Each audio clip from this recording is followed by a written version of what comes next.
You're listening to the Recovered Life Show, the show that helps people in recovery live their best recovered lives. And here is your host, Damon Frank.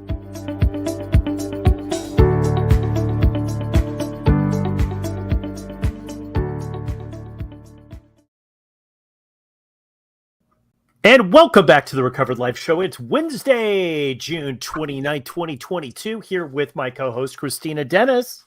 Hello. How are you, Damon Frank?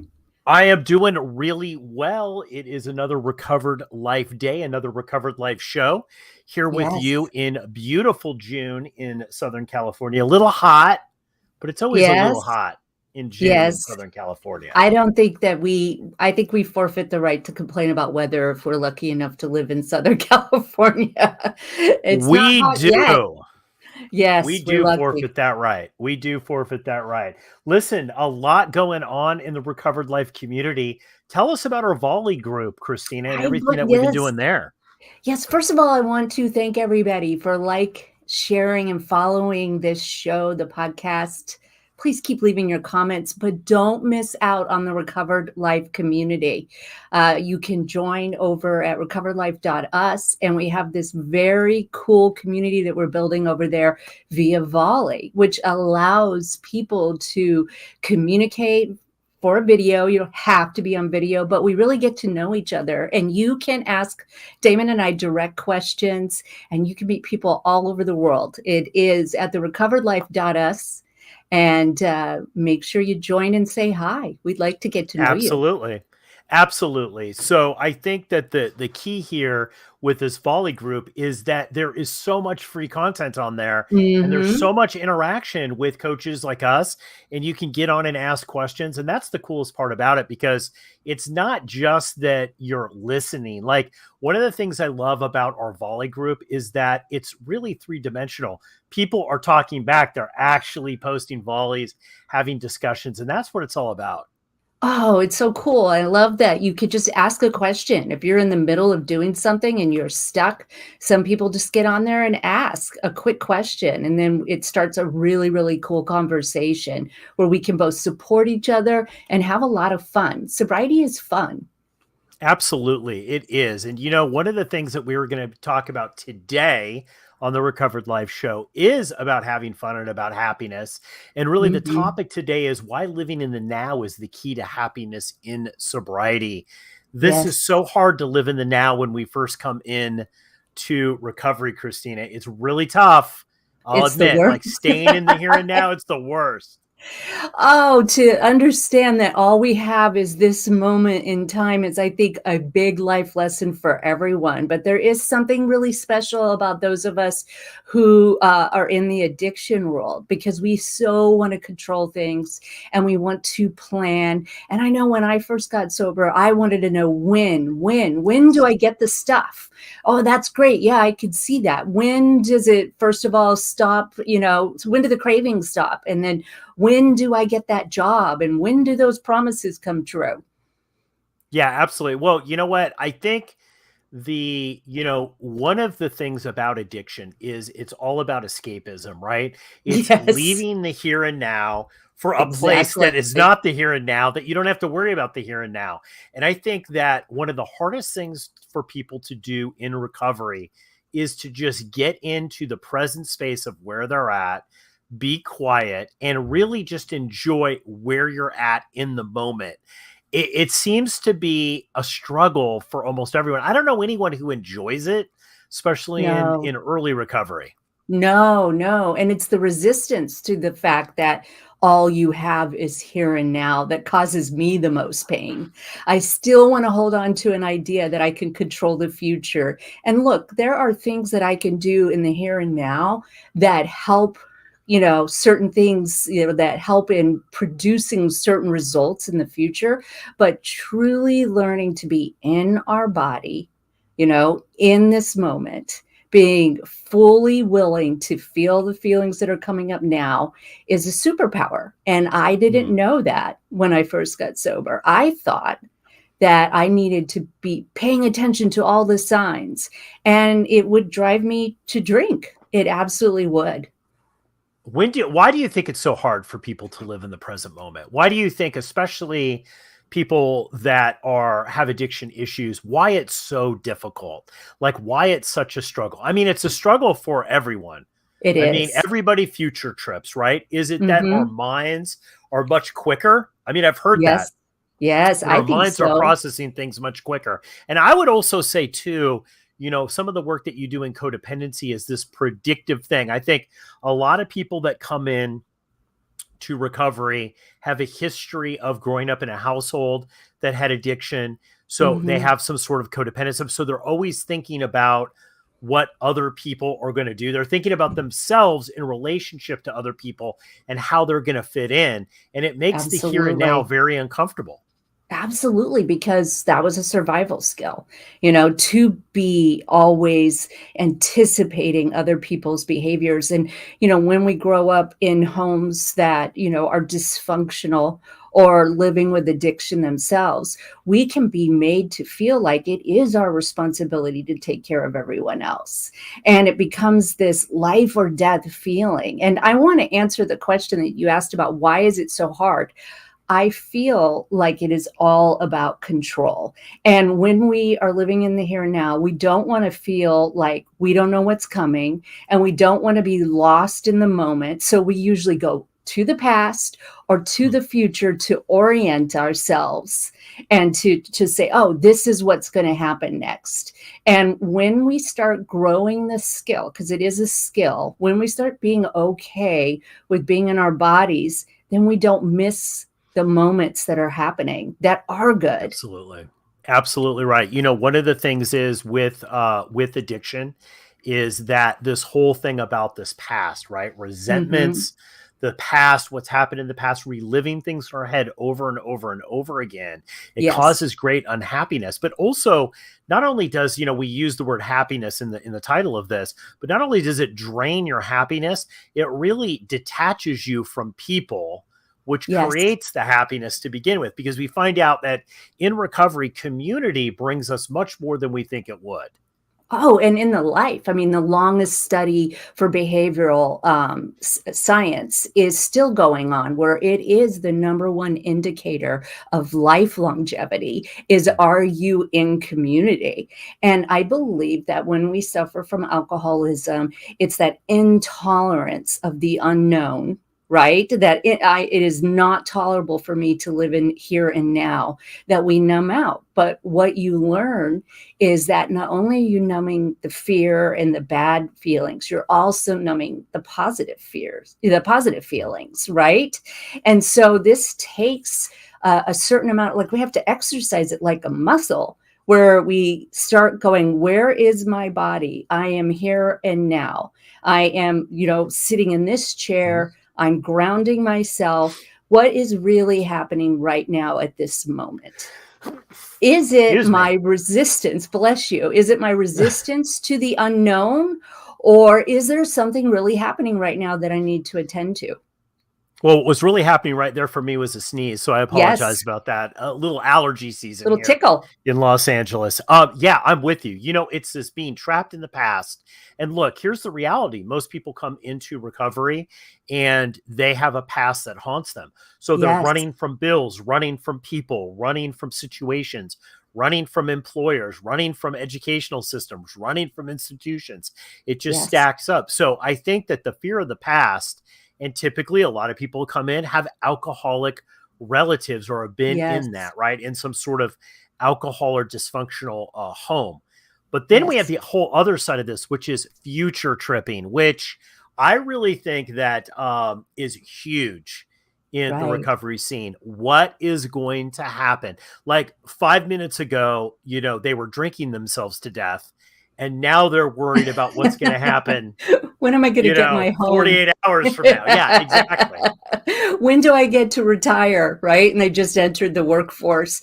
And I joke, but it's not really funny. That intolerance to not having control. And here's the thing that we learn in recovery is we didn't have control anyway. Like life can be very arbitrary. Something can happen, right, that we have no control over. And that sometimes that fear, that untethered feeling was very difficult for me. I mean, I absolutely was trying to control. And that sounds strange to people who are not, in the world of alcoholism, or perhaps don't have the same issue. They're like, but you're so out of control. What do you mean that you need to control things? And that's why you drink to excess, right? Because they don't go hand in hand. But what we learn, right, in recovery, and what we learned through recovery, is that actually it was this obsession of being in charge and not being able to accept life on its terms that drove us to want to check out. And this future tripping causes problems for us, I think, because what I've seen is, and look, in coaching Kristina, what happens is we get a front row seat of this. We see people who get sober, they start to create some sort of life, and then all of a sudden what they have in the here and now isn't enough. What's going to happen in the future dictates everything. And what I found just from my own personal experience is that future tripping is a waste of time. Oh, literally. It's such a waste of time. I wish I had the time back for all the time that I future trip. This is going to happen. That's going to happen. We are really not great magicians and predictors of the future. Like, we're really not. We're wrong a lot of the times. Sure are. And, there's a lot of neuroscience that backs that up about why we do these things. First of all, when you plan, you're engaged in dopamine. And we alcoholics love our dopamine, right? That's one of the reasons why we're addicted to this substance, because it's one of the best dopamine producing, substances. And so we want to stay in that energy, but we don't grow the here and now chemicals. We don't focus on serotonin. Sometimes we get a little endorphins. Sometimes we have a lot of oxytocin for those codependents like myself, because oxytocin is the cuddle hormone. But we base a lot of our existence and our survival on dopamine. And it's that lack of balance that sets us up for failure. So look, we've talked about, what happens when you're in the past. We talked about future tripping. What happens if you're living in the future? People that are listening to this right now are in recovery, Kristina, or want to be in recovery. So what they're thinking about is, how in the heck can I get in the here and now? And we're going to go over some of those tips about how we do this and how we do this for our clients after this quick break. If you are newly sober, trying to get sober, or you've been sober for decades and are looking to take your sobriety to the next level, the Recovery Breakthrough 6-week transformation concierge coaching program might be right for you. Have Damon Frank and Kristina Dennis build a custom roadmap to get you on the path to getting what you really need. Receive hands-on concierge coaching and stay focused and productive with our daily check-ins. If you're ready to experience your recovery breakthrough and start the journey towards the transformation you deserve, book a free get-to-know-you call today and find out what is possible in your recovery. To find out more about Recovery Breakthrough and to book your free call, go to recoveredlife.us. That's recoveredlife.us.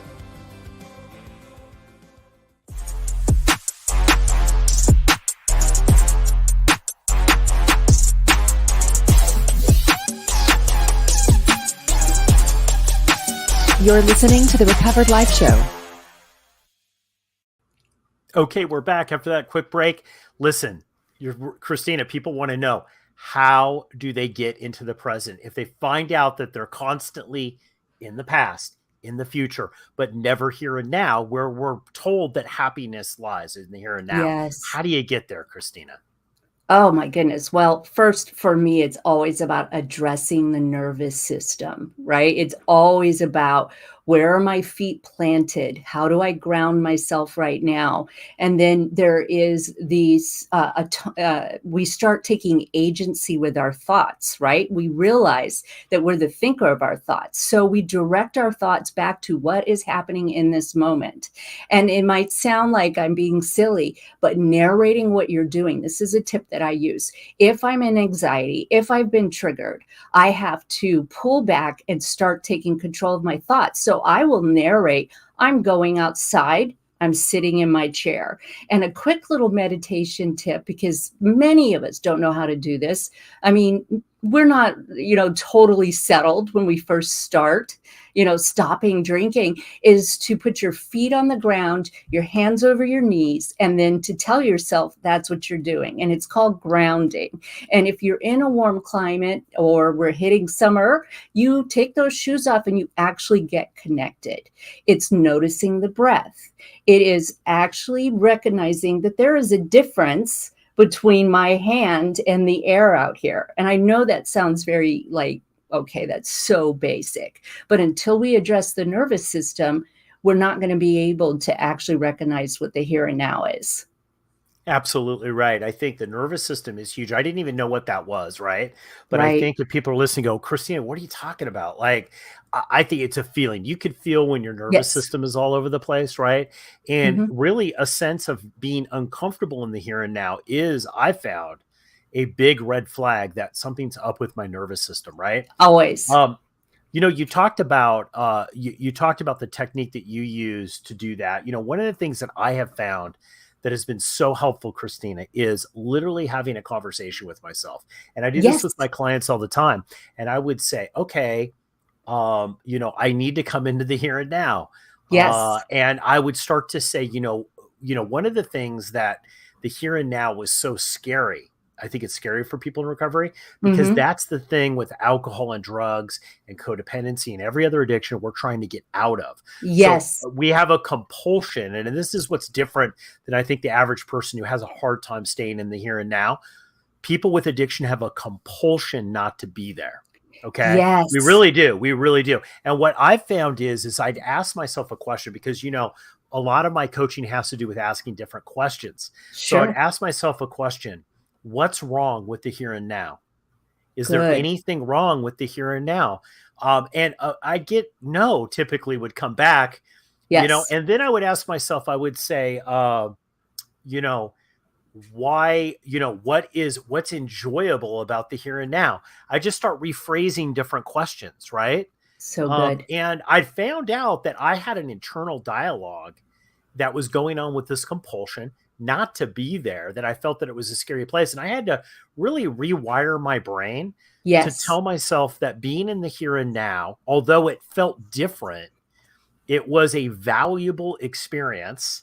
And Mhm. if I kept doing it because I saw other people that were doing it, my nervous system would calm down and I would feel differently about it. And I think this is a key that I want to say. Do you find sometimes, Kristina, that whether you're doing it for yourself or helping one of your clients do it, being in the here and now doesn't feel good a Not lot of the always. times, like people say that it's going to right at first? Not always. And I'm so glad that you brought up about our desire to escape here and now. And this is what I found. It's the fear of feelings that are much worse than the actual feelings. For me, trauma is a frozen experience that happened when I didn't have the tools to manage it. And fear gets such a bad rap, but the truth of the matter is we want to have fear. It would be very dangerous not to have some fear. But obviously, we are afraid of something that isn't going to kill us at that moment. And so learning about the feelings, starting to learn how to identify them, Yes. giving language to it, which helps us know how we need to act next, and realizing it's not that it doesn't feel good, it just feels different. And we can train, and I say nervous system, it's your autonomic nervous system. We can train our body to start tolerating moments of here and now. And then that allows us to recognize, which I believe is the third step, of the gratitude of what we have going on right then. Yeah, I love that. I think that the main, focus is that I've learned is that really retraining myself to Mm-hmm. understand and really have that internal dialogue that I have everything that I need right here, right now. I'm Yes. okay right here, right now. And this is something I just have to tell myself all the time because the fact of the matter is I was most of the time okay Yes. right here, right? Even though bad things have happened in recovery, in the Yes. present moment, I got through it. I was fine. Right. Unless you're being chased by, a wild animal or you're getting hit by a car or whatever, you're probably okay in the here and now. And what I found is after that learned practice of doing that and also helping other people do it, what I found was that I would have times where I was no longer in the future or the past. I was Right. just okay. And I would be able to drop that obsessive thinking that a lot of people in recovery have. Ugh, so true. I mean, and that's just practice. That is practice. That's getting used to it. Our brains are designed to have the shortest, quickest way, right? And they're lazy. They don't want to learn new ways. Our brains doesn't want to learn a new way. It was used to alcohol or drugs or codependent behaviors as the avenue of success to get us out of our fear, right? It was Yes. used to that. And so in the beginning, it's really important to hold tight and to learn these tools, because I know sometimes when I'm working with a new client, and sometimes when you and I are working with a new client, they are like, I want to solve this, or I want to improve my relationship, or I want to be here. How is learning how to breathe and sticking my feet in the ground going to help me? You have to Absolutely. train your brain, because if you are in a triggered state, if you are in fear, you don't have access to the prefrontal cortex anyway. Well, like we had talked last week, we were talking about somebody that we knew about how your whole adrenal system that they're Yes, finding and nervous system just gets all jacked up. And, people in recovery, I found out that what would happen is even in sobriety, I would sometimes go through a fight or flight sure. constantly over and over and over and over again. That leads to a very unhappy life. So it's like being able to kind of ground yourself, getting in the here and now is really the key. I also find that this is the big secret that a lot of people don't talk about regarding relapse, Kristina, is that a Yes. lot of people, no one relapses in the present moment, awake, aware, and alive. I No. don't see it. I don't see people that are truly honest with themselves being okay in the here and now relapsing. It's Right. people that, and when I say people, that's anyone. That could be you and I. That's anyone, right? Yes. But people that are in the past or in the future, but Right. they're not here and right now. They get that signal, that craving. Hey, you know what? I know what will make this make a lot feel better. And that would Yes. be to drink, use alcohol, codependent relation, whatever that might be, whatever that is, right? I mean, don't you find that? It's like, I So don't see true. people going out in the past and the future or in the present. It's always the Yes. past and the future. So true. And it's that intolerance. If you are stuck in the past, and what I want to define what I mean by stuck in the past, where you are in a state of unacceptance about your history, and you don't want to feel the feelings about it. See, our feelings get frozen when we have trauma. It literally, they have, studies that show that the trauma brings us back to an age when we didn't have a lot of power and we didn't have autonomy. We weren't in situations where we could. And so that fear of how that feels can push us back to that age, and we don't actually grieve and have the stages of reaction that we need to. And that's what I mean by being stuck in the past. It should have been different, is different than it sucked and I'm okay now. And it's Yeah. important for people to understand that. Absolutely. One of the things that one of the greatest things that I got from the 12 step in the book of Alcoholics Anonymous was a line in there. It says, lack of power was our Hmm. dilemma.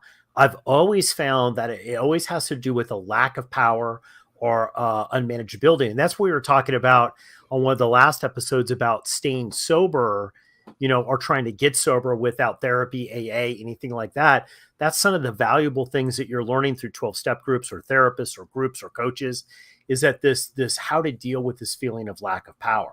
Yes, yes. And it's too arbitrary for a lot of us. That's why, as children who are raised in dysfunctional homes, take on 100% of the responsibility, and that births our codependent patterns. It is all my fault that mom or dad are drunk, unhappy, sad. I'm going to curb my behavior. It's like we're too afraid at that point. Our brains cannot believe that it's arbitrary. And I mean, that's still the same feeling when you are a grown person wanting it to be different than it is right now. Absolutely. Absolutely. So I think really the key is, with this lack of power thing is to just accept that you really didn't have the power to begin with, right? Yes. And that much of this is an illusion. And this is something that I think that the ego really fights. I know that's one of the reasons I don't like meditation a lot. I mean, I'm open. Yes. Meditation works great for me. I shared in my old school meeting a couple of days ago that, like, hey, I really enjoy and get a lot out of meditation, but I dislike the process. Yes. Because it's a destruction of the ego. I don't want to know that I have lack of power. I don't want to feel like I'm unmanageable with things. I want to feel like I'm in control of things. But the reality in the here and now is that I'm just sometimes along for the ride, doing the best I can. Right. Right. And why are we pounding in that you need to be this? It's not to destroy your ego.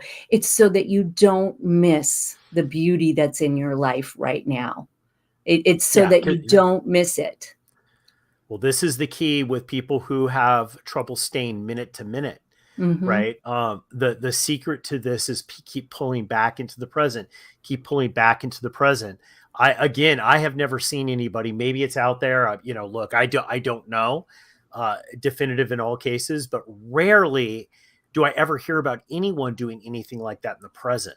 Yes. Right. So it's this ability to be able to pull back, and to try to live awake and aware and alive in the presence as long as you can.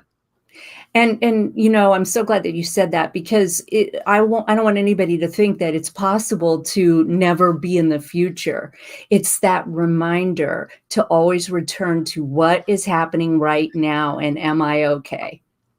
Oh, the other day, Kristina, I'm just going to tell you, the other day I was out a good 15, 20 minutes. I was like future tripping about something that was totally never going to happen. Yes. And then I went back into the past and I realized it was like, wow, that was 20 to 30 minutes of my life where I wasn't present, and what I found, the great thing, just to end this segment here with a little hope, Kristina, what I've found is now, if I'm living in the past or I'm living in the future and I'm not in the present moment, not being in the present moment now causes me anxiety. Yes. Being in the past, because I've realized that makes me feel unhappy. Right. It gives me unhappiness, whether it's true, not true, all that other stuff's irrelevant. It doesn't make me happy. And so now, after being recovered for a while, going on this journey, I found that being in the present, it's kind of like insanity. Insanity feels very comfortable to new alcoholics. Yes. You get 2 years, insanity gives you emotional hangover. Yes.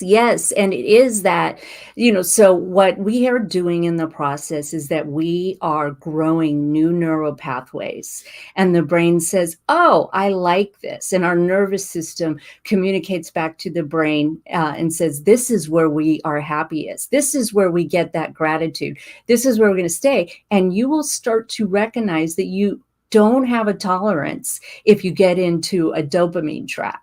And there's all kinds of science behind it, but ultimately, right here, right now, is what every person has, and there is beauty in it. Absolutely. This has been a great episode. This is going to do it for Wednesday, June 29th, 2022. We hope you go out and live your best recovered life. We will see you in a couple of days. Bye. Keep the conversation going. Join Recovered Life, a community of like-minded people who are looking to live their best recovered lives. Membership is free, and you can apply at recoveredlife.us.